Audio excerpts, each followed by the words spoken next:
you're meditating today, you should meditate for 20 minutes unless you're busy, in which case you should meditate for 40. Why is it so hard? 20th century living has 20% anxiety baked into its day-to-day. How do we get better at doing meditation? If you stick with it for a reasonable amount of time, these changes also then become somewhat addictive. How long does one session need to be for you to reap actual benefits? 6 to 8 weeks, you start to feel different. And generally the place where I see people notice is in their interpersonal relationships. Because do you expect ever to reach a monk-like state where nothing triggers you? my 2.5-year-old has no ability to emotionally regulate. He may not love a thing in a particular moment. He'll just be like, I don't love you.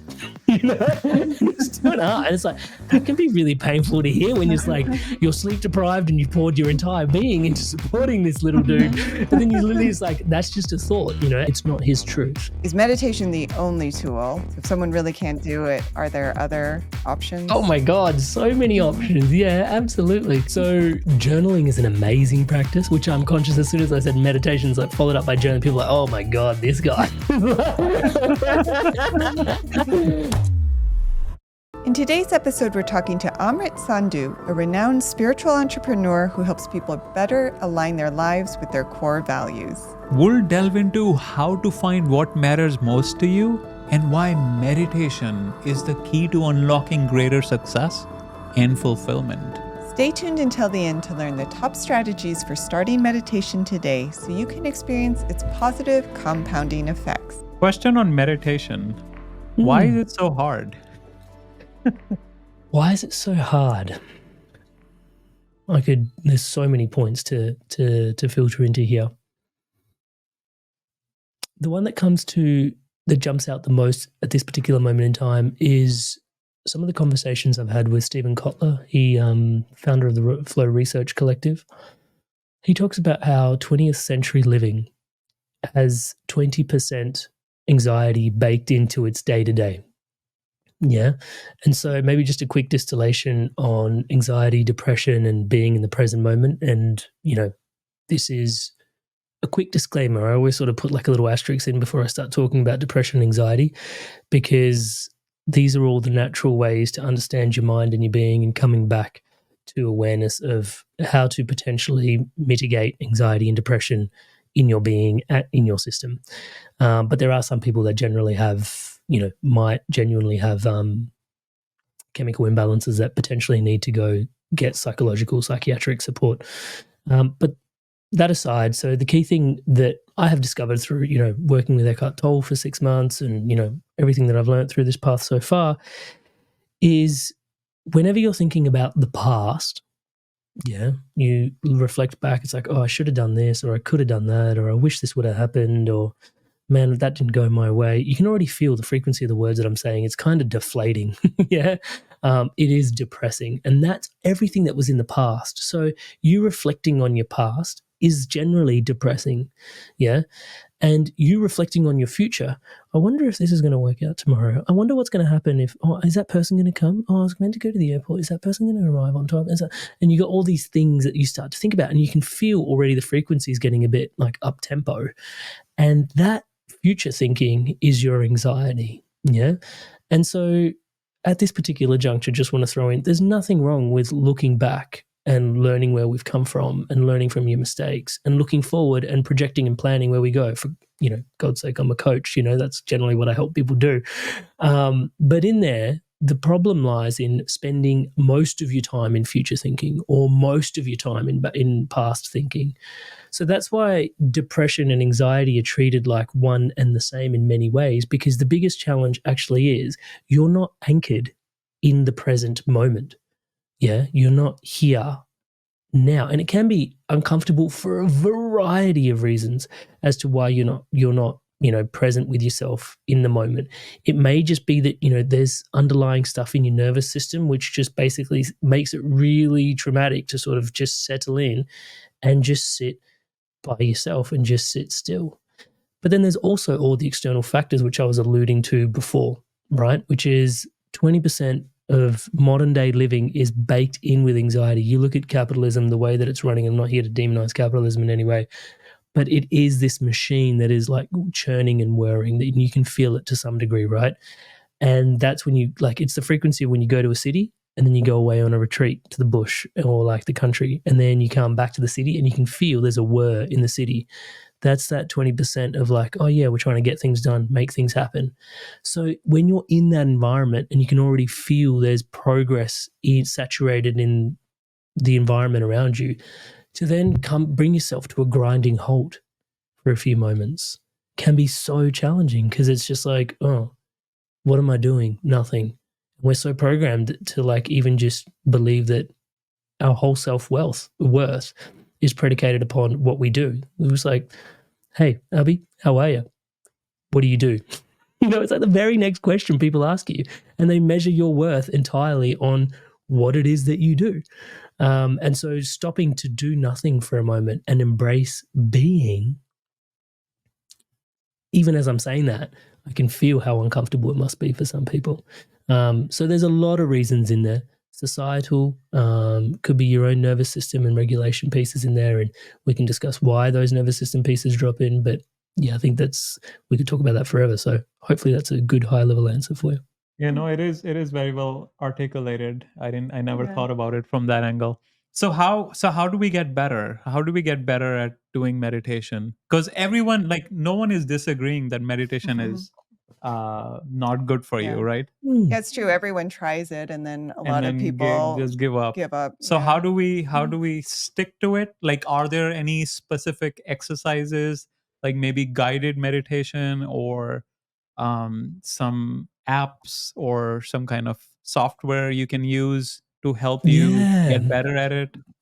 So there's many different approaches to this question, because you're asking two different questions in there, just to be clear. One is, how do we get started? The second one is, how do we stick? And those are two different things. So firstly, how to get started. Generally, one of the things that I used to like, because my background used to be teaching people meditation, the key thing in there was, how long do you think you can sit in a spot for comfortably with yourself? And generally people are like, I can sit for 5 minutes. It's like, great. Your meditations are 2.5 minutes. And they're like, no, I can do 5. And it's like, no. Your meditations are 2.5 minutes, right? Because what happens is, if in your mind it's like, oh yeah, I can sit for 5, and I prescribe you to sit for 2.5, you're like, oh, 2.5's nothing. I could just sit. I could do that twice a day, you know. And that started to that really works for people, right? Is just picking a time and then going, actually halve it, and then you just basically sit. Now, initially it is uncomfortable. It's like, well, I'm just sitting here. Close your eyes and just sit. It's literally just sit. You can start with that. For some people, that's extremely uncomfortable. And some people say, I can sit for 2 minutes. And it's like, cool, your meditation's a minute. Yeah. Most people generally, when they're starting out, feel like they can sit for 5 to 10 minutes, and then you halve it, and they actually find themselves sitting pretty reasonably well. Stuff does come up for them in terms of, whoa, like, you know, all my thoughts were like doing this and doing that, and I've just got so many thoughts. There's just no clarity. I think therein lies many conversations to be had in that space, in terms of the expectations that you have around meditation as well. And maybe it's worth just picking at that thread just a little bit, because one of the expectations that people have is to sort of empty the mind. Yeah. It's not really what's happening, right? One of the things that's happening is you're closing down all the tabs, or you're witnessing all the tabs, so that they can finally, on your browser, to sort of go, oh yeah, that's open, oh close, that's open, oh close.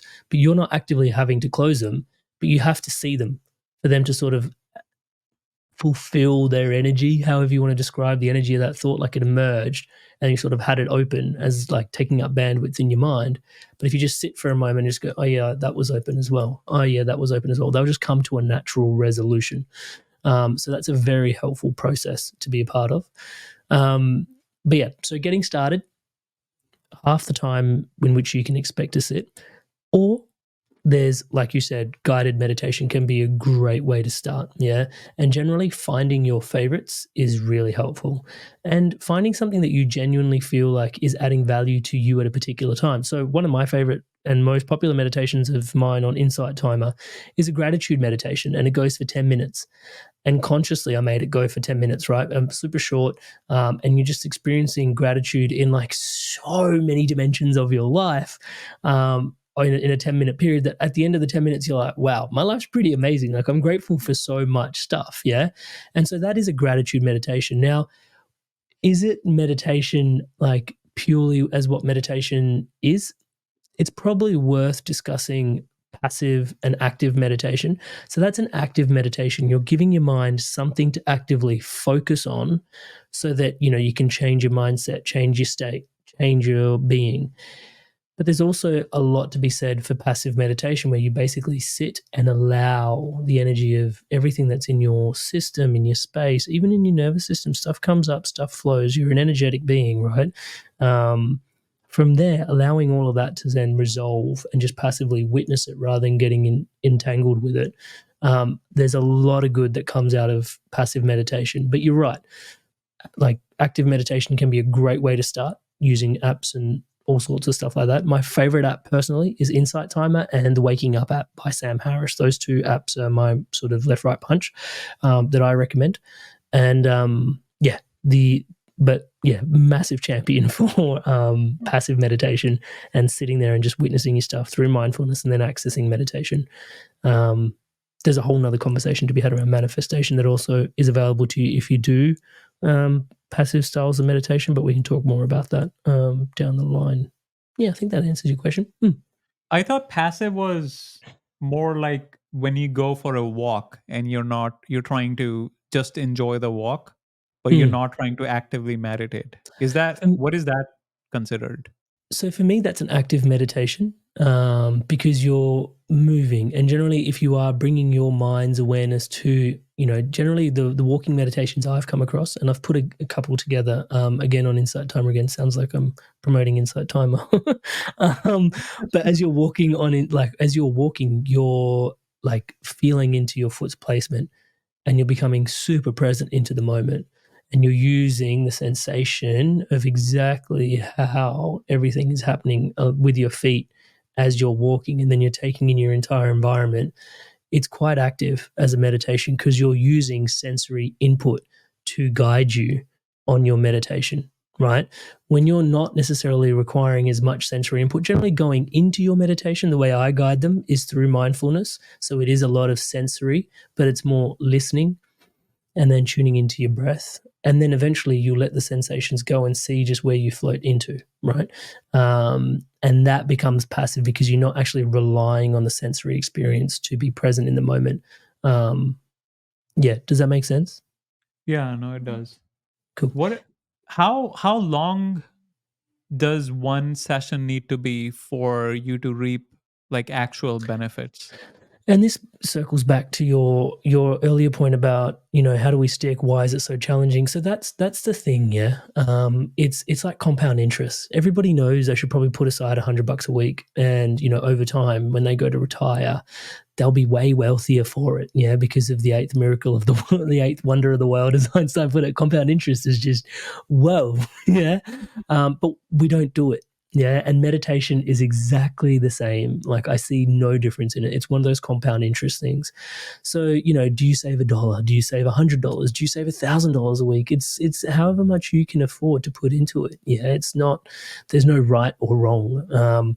I generally find if you're sitting 3 times a week, that's a great place to start. Yeah, it's a great place to start. So you pick that time that I prescribed to you earlier. Like, how long can you sit? 15 minutes, 10 minutes.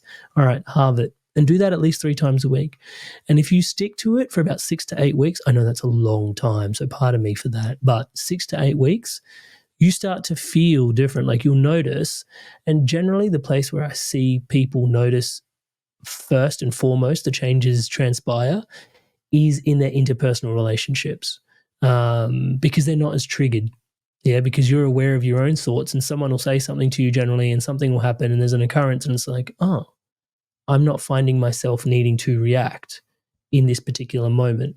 And generally from there, then they go, oh, something's different. Oh, I've been spending some time with myself, clearing out the system, and this is really interesting. That's generally, I would say, and by generally, I mean maybe like 60, 65% of the time where people generally notice the first changes. And then back to your point about longevity and sticking, if you stick with it for a reasonable amount of time, these changes also then become somewhat addictive. Yeah. And what I mean by that for me personally is just emotional regulation. So let's take that as an example. You've got a 12-week-old, I've got a 12-week-old at home. And I've started recognizing that, the only thing that really sets adults apart from children in many ways is just the ability to emotionally regulate.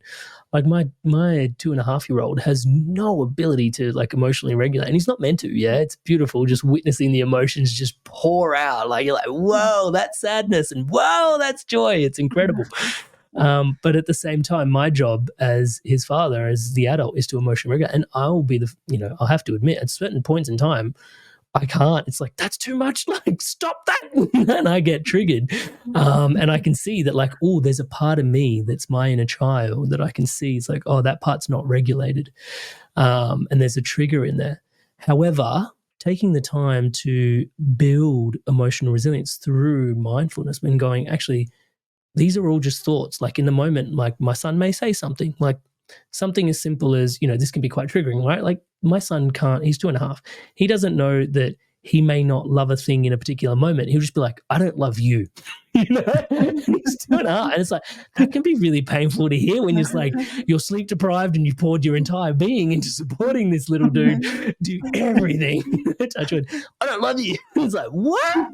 But then you literally, it's like, that's just a thought, and then you witness all the thoughts that come up in you. And it's like, that's not at all what he's saying. Yeah. So you don't have to go on the journey of being so triggered, so traumatized by what's happened. So now I can emotionally regulate better because the thoughts are just thoughts and I can just see them for what they are, which is just a thought. Like he's just had a thought. It's not his truth.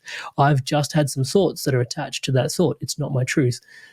I can just settle in. Yes. And now I'm emotionally regulating. From that place, I can see, and it's not power in a sense of just what everyone would imagine, but it is a sense of personal power, right? Like now I have this power within myself to be empowered and just be like, okay, cool. Like I can navigate this quite smoothly. You can translate that to so many situations, boardroom situations, workplace environment situations, interpersonal relationship situations. Not that you're trying to like build power, but there is this sense of self-esteem. There is this sense of self-empowerment that's available to you when you are the most stable person in a sea of situations where everything can be so swayy. And I think in the VUCA world that we live in, absolutely, there's so much swaying and so many of the environments that when you rock up as the one that's most stable, people naturally gravitate towards you. People, come to ask you questions. People come to, unpack things, and that, you generally build so much around your ability to emotionally regulate that, from that point, it becomes somewhat addictive, I would say, touch wood, because it gives you so much centering, so much resilience, so much openness, so much empathy. There's so many good interpersonal things that arise from that place. The list goes on. I have Yeah, two go questions. ahead. So I guess I'll start with maybe the trickier one. I wonder sometimes, because everyone's talking about meditation now, if there's too much expectation around, you're mentioning all the great things about emotional regulation, but I think a lot of people go into meditation and then they don't find that, at least immediately, it provides as much benefit as they thought it was going to. So how are we perhaps overhyping meditation sometimes, or at least overhyping it in the beginning stages?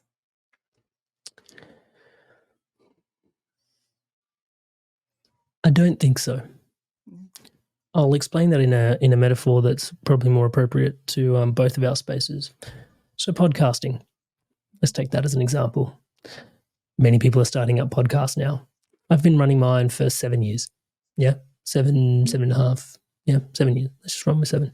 And so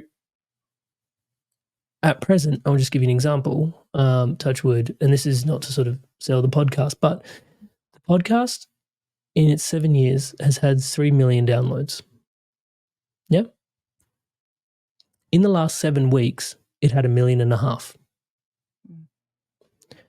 So it's kind of like that bamboo tree. Like it grows under the earth for, I think, something like 5 years, and then it shoots up 30 meters in 5 months. So did it grow 30 meters in 5 months? or did it grow 30 meters in 5 years and 5 months, right? So some part of you has to show up to continue to podcast despite the metrics or whatever it is that's inspiring you to do it, or the impact you want to have. And, people are listening, people aren't listening, you sort of to do better. Through all of that period, continuously driven by your passion for something that's going to have a positive impact, consistently again and again, despite the external not looking exactly what the internal, what you want it to. So with meditation, it's much the same. Like, you might not see the benefits that you're hoping to see, but you can then trust in the process a little bit by looking at people that potentially, again, inspired evolution, that have done what you're hoping to do and achieve what you're hoping to achieve, and realize, oh, like, maybe if I stick to it, there might be something there for me. Does that answer your question in a pragmatic way? Yeah. Well, like the law of compounding interest, right? Yeah. You have to have some patience to make. Do you ever, I know you have another question, but do you expect ever to reach a monk-like state where nothing triggers you? That's an interesting question, because for me personally, that sort of bleeds a little bit into leads a little bit into the conversation around destiny. I'm not sure if I'm meant to be enlightened in this lifetime or not, but I do think we're all enlightening on our path as we go. We shed the baggage, if you will, and that's lightening our load. And the more present I am, the better my relationship with my mind and my being and my spirit, the less generally I have to carry as a load, touch wood, and that feels lighter. And so maybe if we can just think of enlightening as lightening my load, enlightening, then we're enlightening on our path. So that's the journey, touch wood, to the point where potentially, at some point, everybody's going to pass over, right, to another realm, and you're going to let go of everything that you have, your body, your mind, your awareness, and that's the final test. And so we're consistently lightening our load up until that point, till we lighten everything and let go of everything that we've ever had, touch wood. So do I expect myself to be completely triggerless from my current state of reality? I don't think so. I think I'm very human. I look at myself parenting and I get triggered a lot. I look at myself as a partner, I get triggered a lot. I look at myself as a friend and I get triggered a lot. But then also I'm grateful for the tools, because they help me show up as a much better version of myself, by not identifying all the time with my triggered self and giving my triggered self the space to sort of be triggered, breathe, drop. Okay, what's really important here, And from that place, it's much more egalitarian is the word that comes to mind, but it's probably not the right word. It is somewhat more enlightened. But yeah, but there's moments where the triggers go all the way and you don't have the space to breathe. And, that's the human part of it. So, but that is the work, touch wood, I think, to be less and less triggered in many ways. So, and I look at that, even the work that I put into all of this, touch wood, not saying that like, oh, I figured it out, I've done the work, check me out, touch wood. But I do notice the work that I've done was very helpful for when I became a parent. We can get existential about this. Like, some people say your kids chose you as a parent before they were born, right? As they came into this lifetime. And so, that depends on potentially who you are and, what lessons you can support them in learning to some degree. So all of that to sort of say, hopefully, the work that I put into my mindfulness and my meditation, the exercises that I've developed, can facilitate a really beautiful birthing ground and environment for them, because ultimately kids do what they see, not what you tell them, right? I've digressed a little bit, but I'll stop there because I have digressed a little bit. Touch wood. I mean, I have more questions, but Erica, you had another question. Oh yeah, my other question on the topic of meditation, is meditation the only tool? So if someone really can't do it, are there other options? Oh my God, so many options. Yeah, absolutely.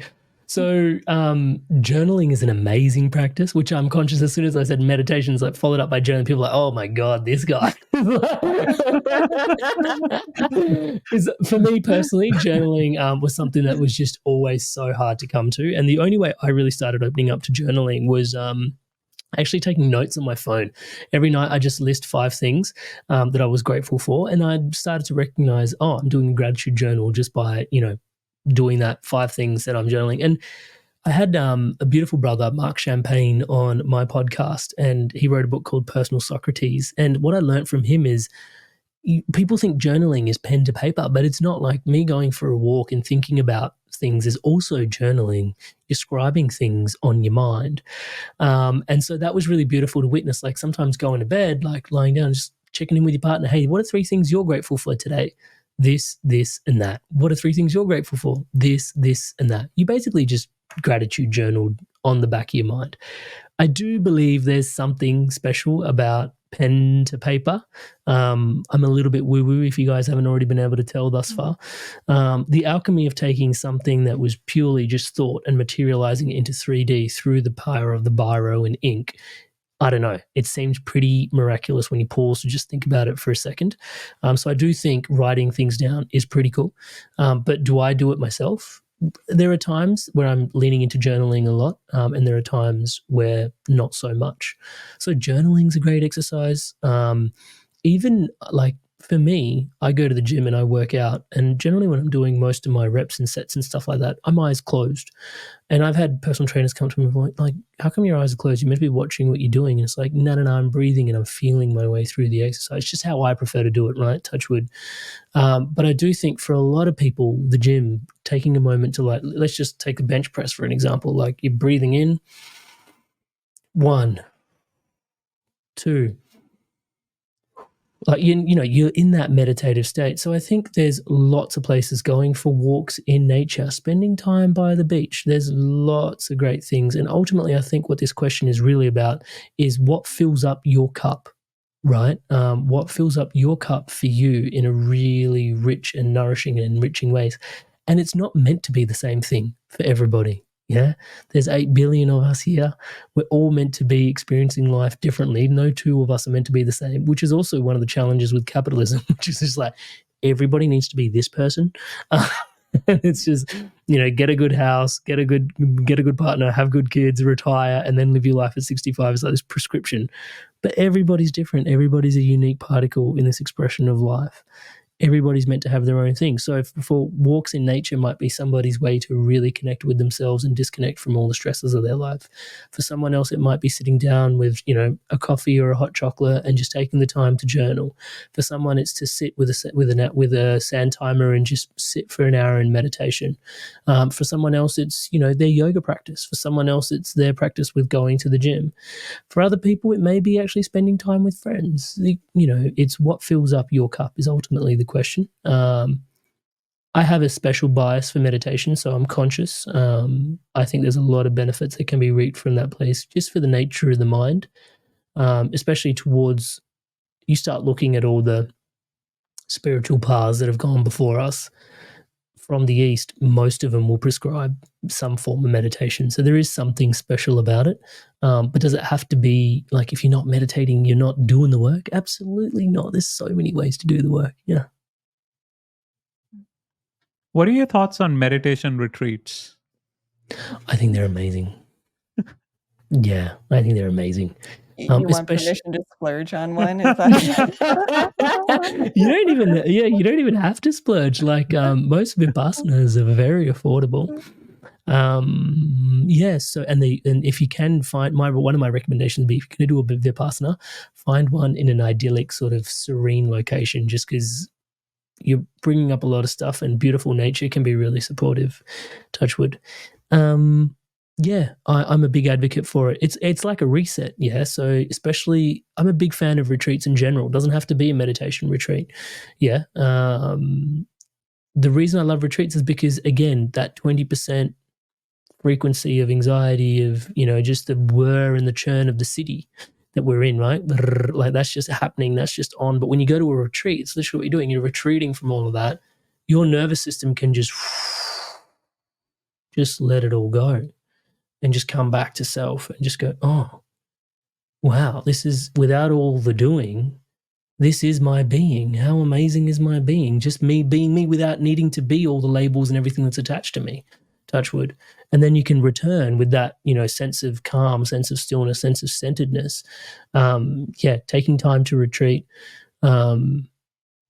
was a massive part of my process, actually, before I had children. Now it's much more difficult to do that because obviously kids, especially as you start having more and more kids, like, bye family, I'm going away for the weekend. That's not happening.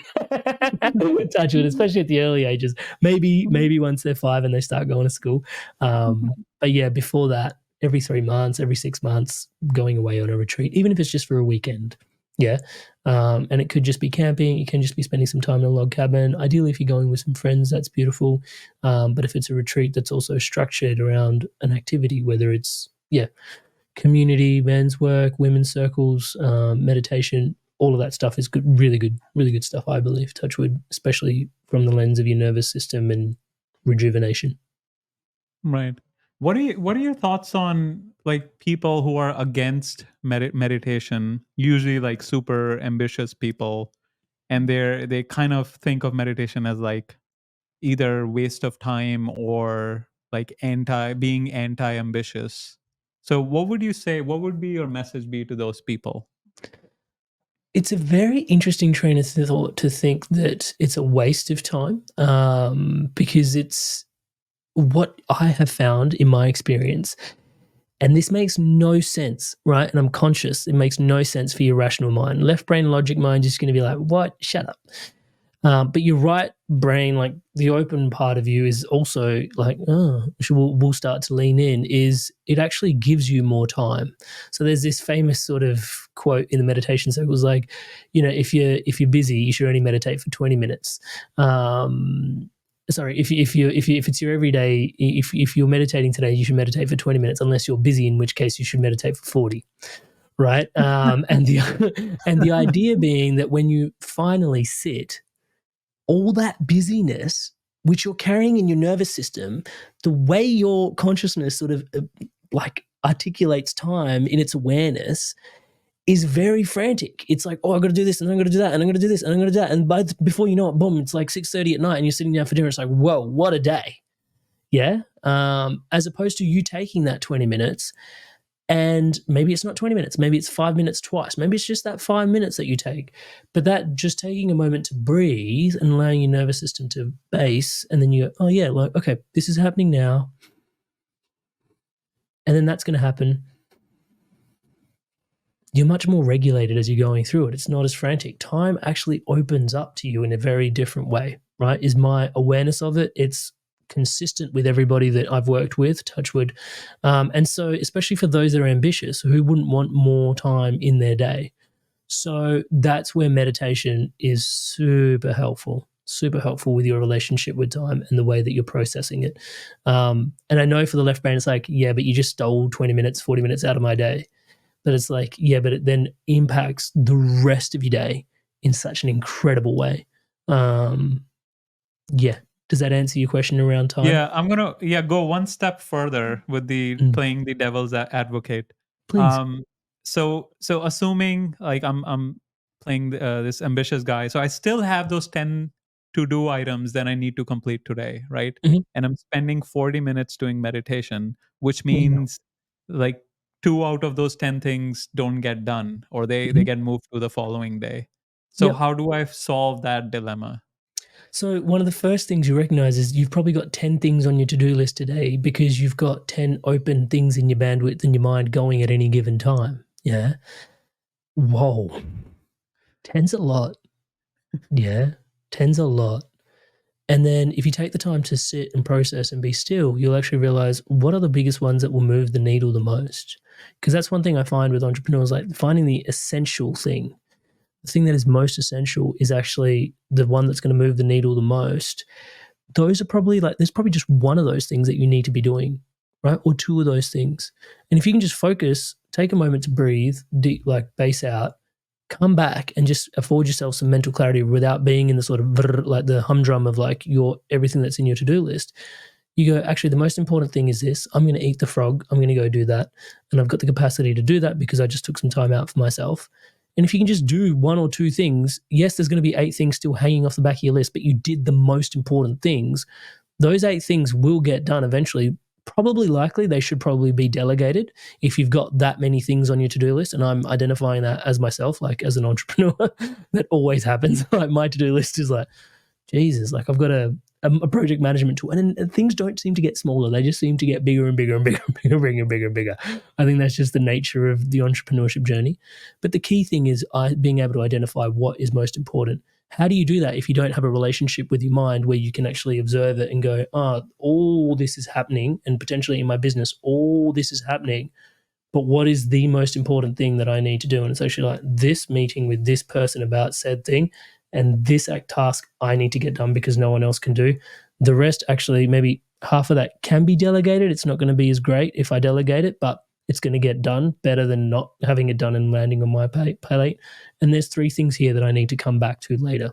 And I'm sort of visualizing the eyes and how a matrix in my mind as I'm having this conversation with you. But yeah, nonetheless, I think taking that space is always going to be very helpful because it's giving you an opportunity. And again, we talk about compound growth, right? Like if you consistently just focus on the things that are most important again and again and again and again and again and again, those 1% habits, now I'm leaning into James Clear's work with Atomic Habits, but those 1% habits over time, you look at a year performed that way as opposed to frantically just doing what's ever in front of you over a year. Yeah, touch wood. I would argue that we're focusing on what's most important and giving yourself the space to focus on what's most important is really what's going to move the needle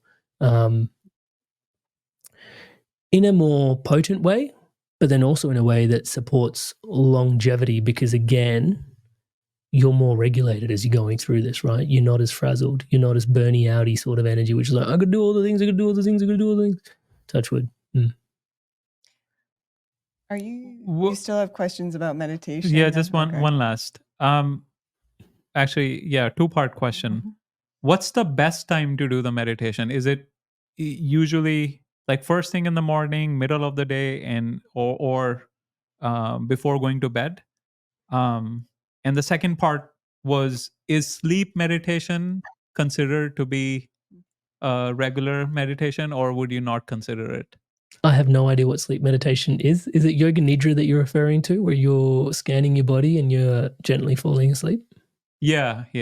Okay, cool. Yeah, yoga nidra is a practice unto itself. It has meditative mindfulness qualities as you're going into it. I've recorded a couple again on Insight Timer. Wow, I really plugged that today, didn't I? Pardon me. But yeah, it's great to go through a body scan. Again, really good for regulating your nervous system and allowing yourself to debase and just come back to your center as you rest. Again, it's active and it generally falls into a very passive sleep space. But it's not really passive meditation. So everything we discussed earlier. The best time, whatever works for you. So I would never prescribe the best time. For me personally, morning works really well just because I've woken up, there's something, it feels special, like it's still dark and you're kind of in your space. It just is easy to go inwards. When it's light, I find my personality, I'm an extrovert. I just want to see what's going on out here, you know? So that's just what works for me.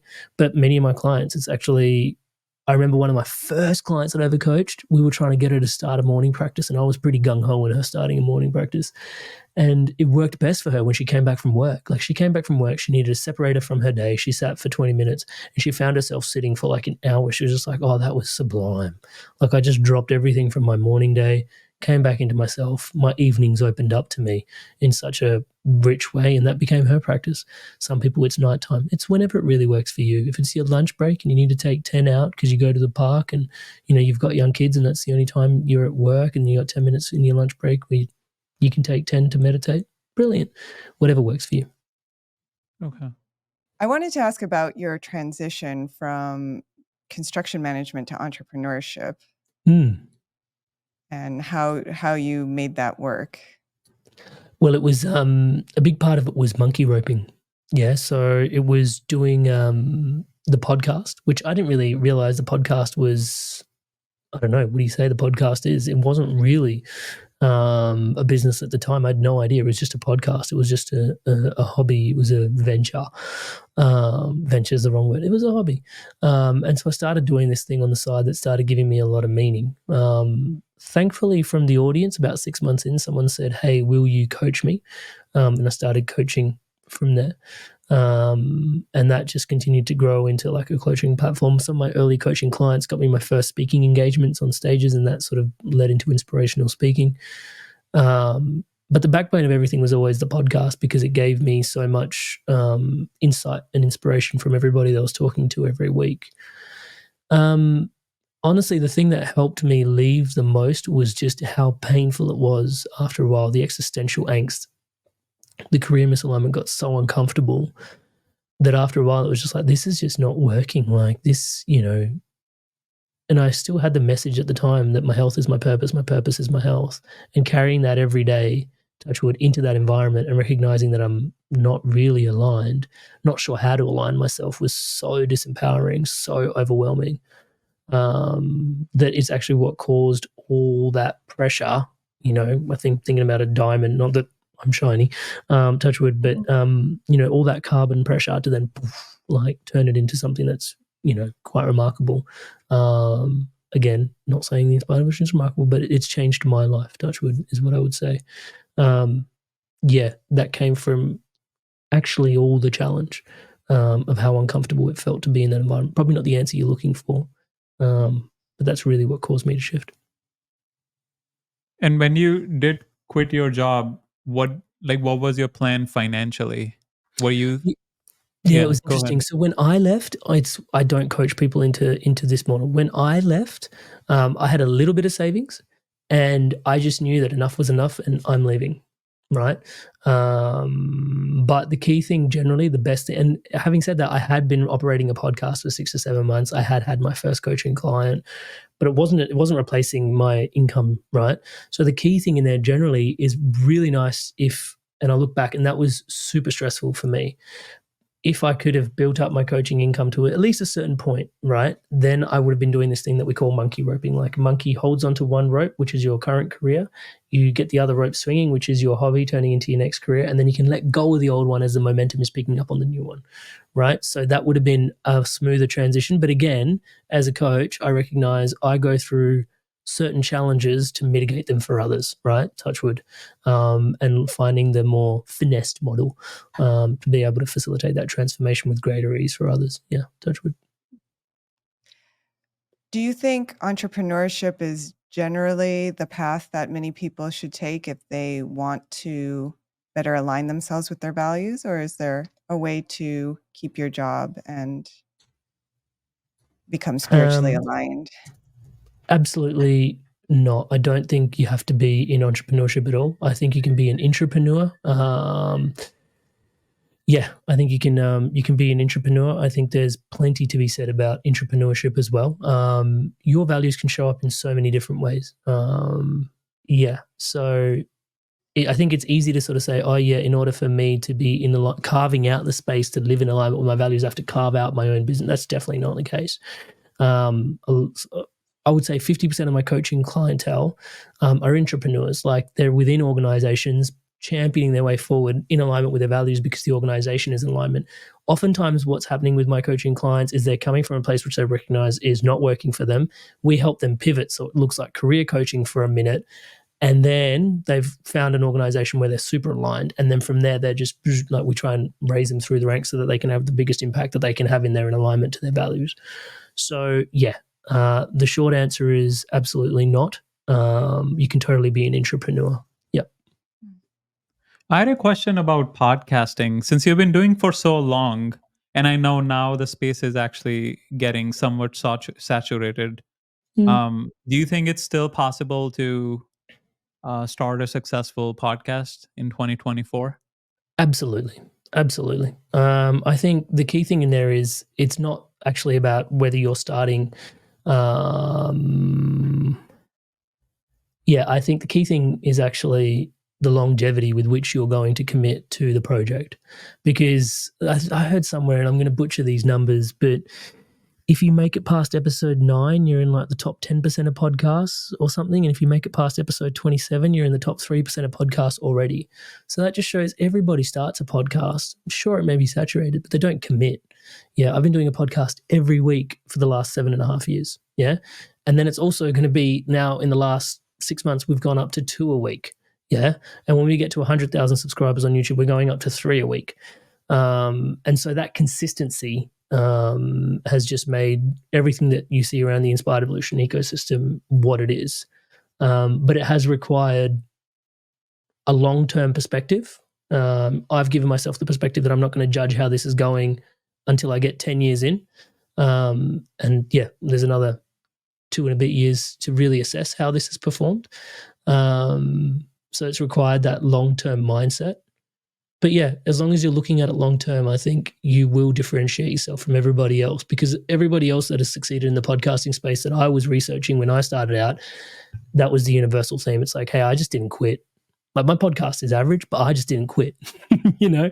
And so then it floated to the top. Yeah, does that answer your question? Yeah. And the recent growth that you have seen, is it also because of YouTube, or there are some other factors? Definitely YouTube. Definitely YouTube. And what do I want to say about that? So the thing about YouTube is it's suited, because of its search algorithm nature. It's more suited to evergreen content, which is when you're talking about meditation, mindfulness, spiritually aligned living, spirituality, the relationship between your personality and spirit, how to even identify your soul's purpose, how to, even some, like, it's not topical. Yeah, it's not just what's like current affairs. It's something that's evergreen. And so someone will be searching for that content now. Someone will be searching that content, I don't want to say 10 years from now, but potentially 10 years from now, people are still going to be interested in how to live aligned to their spirit, right? And so that is that's extremely valuable over time. And so one of the things with podcasting, you'll notice in your podcast feed, you're only as good as your last 10 episodes in many ways, because that's what sort of people see on Spotify or Apple iTunes. Whereas on YouTube, the search algorithm will spin up your podcast if it matches the search query, even if your podcast was 3 years old. Yeah.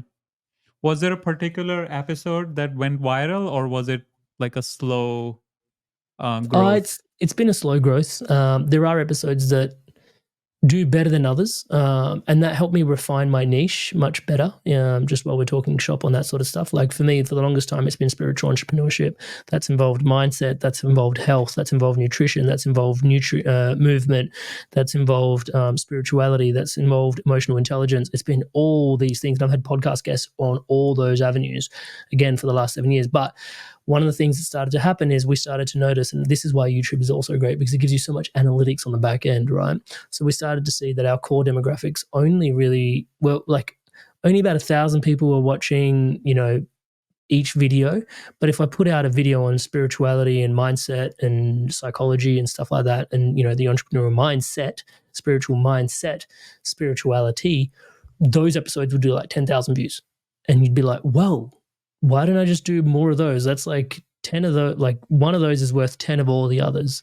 And over time, I started to recognize this is the value that people are getting the most out of me. It's what I'm most connected to. It's the contribution that I really want to have.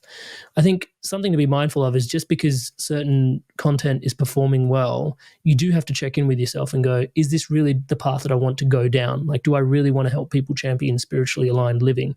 For me, it helped me refine my message, having done the work for so long, and then finally having that, audience feedback and going, this is where we get the most value from you. These are the episodes we love the most. And me going, oh, is that the content that I love the most? And it's like, oh yeah, of course it is. And that's why I show up differently. I show up more curious, more open in those spaces. And so naturally those conversations are having a greater gravitas. And so they're being received better. Cool, let's double down on this. But you need to make that check for yourself when you get to that juncture, I would say. And one last question from me on podcasting. Do you have any tips on reaching out to guests that are on like 1 or 2 level above you, like someone who has like millions of subscribers? How do you get them on your podcast? Okay, so really, really straightforward. It's about consistency. Yeah, again, I know that's probably not the sexy answer anybody wants to hear, but really at the heart of it, it's, you reach out to someone and they'll be like, no. And learning early days dating, that no is not just, it's not a no, it's just a not yet. So that's learning to be like, okay, how can we, change the situation and not be annoying, but then also like, build up your social equity in some way, touch wood, right? And so then it's like, okay, and then asking the question, it's like, hey, thank you so much for the feedback. Any particular reason as to why? No. And it's like, yeah, we only really feature on podcasts that have 100,000 followers or more. Great. Now you pin that in the back of your head and you reach out when you hit 100,000 followers. And then you go, hey, by the way, reaching out again, we did hit that metric that you discussed, which took like 4 years for you to finally get 100,000 followers, right? And then you reach out and they're like, whoa, what is up with this guy? So it's not like you're naggy. It's like 4 years later, you did what they said and you're here. And it's like, hey, can I get you on the podcast now? And they're like, oh, now things have changed. We're going to do it for 200,000. And you're like, great, thanks a lot. I'll see you then. And then like, boom, a year later, because of exponential growth, you're now at 200,000 followers. You reach out and you go, by the way, would love to have you on, still super inspired. Their team goes, shit, this guy's actually worth our time now because your platform's grown, but then also like you've demonstrated professionalism and consistency. Welcome to the guest to the podcast. And what about when they don't respond at all? Then there's a cycle that you would sort of go through. It's like you'd reach out every 2 weeks and then every month. And then if you're just getting no response, it's likely that they don't have a team behind them and they're probably just getting too many emails. Most people that are the nature of the ones you want to get on generally would have a team and someone will get back to you. But if they don't get back to you, then yeah, it's just a matter of moving on to the next guest. But then you would still have a follow-up game for them as well. Like you would still reach out to them every 6 months if you're that inspired to get them on. If you're not that inspired, then let it go and move on. Yeah. Consistency again. And what percentage of the guests do you get through matching sites, and what percentage are cold outreach on your part? 0 matching sites. We don't use matching sites. We check them out every now and then, and a couple of things will emerge. But we don't necessarily. Yeah, it's mostly there's a person in my team now who's my admin assistant, and she does. I've got a list where I've populated everybody I want to get on the show, and she's on that follow-up game that we just described, Touchwood, for me. And so that's pretty much her role, is to book people onto the podcast. Yeah. And so it's mostly cold outreach. But yeah, it does work as long as you're consistent. Right. So if anyone wants to reach out to you, learn more about meditation or how to find their values, how can they get in touch with you? Oh, brilliant. So yeah, I will highly recommend again and again and again, inspiredevolution.com/values. Like if you take anything away from this podcast, it's like if you get really clear on your values, you'll even know what fills up your cup in your pastime, in your active time, what your career should be. It irons out relationship issues. It's like, oh, my wife's value set is very different to mine. And knowing that I'm this value set and she's that value set, it's like she's right and I'm right. We don't need to argue about it. It's just different perspectives. Right, so it shows up everywhere. So you can get super clear on your values, inspiredevolution.com/values. 20 minutes from now, you'll be super clear on your values, yeah? Or you can find it at amrit.coach/values, same thing, different link, different URL, same link. That also bleeds into if you are interested in coaching, we can take it a step further, but I pretty much just recommend everybody get their values as a starting point. Coaching with myself is available, amrit.coach, but that's a whole journey unto itself, month-to-month coaching, one-on-one. And then obviously the podcast is available on YouTube for people to go check out if they're just looking for bi-weekly inspiration on how to live their best life, live spiritually aligned. Absolutely. The Inspired Evolution podcast on YouTube. I invite you to subscribe there. Thank you so much. Thank you so much for your time. Really appreciate it. Oh my God. Thank you guys.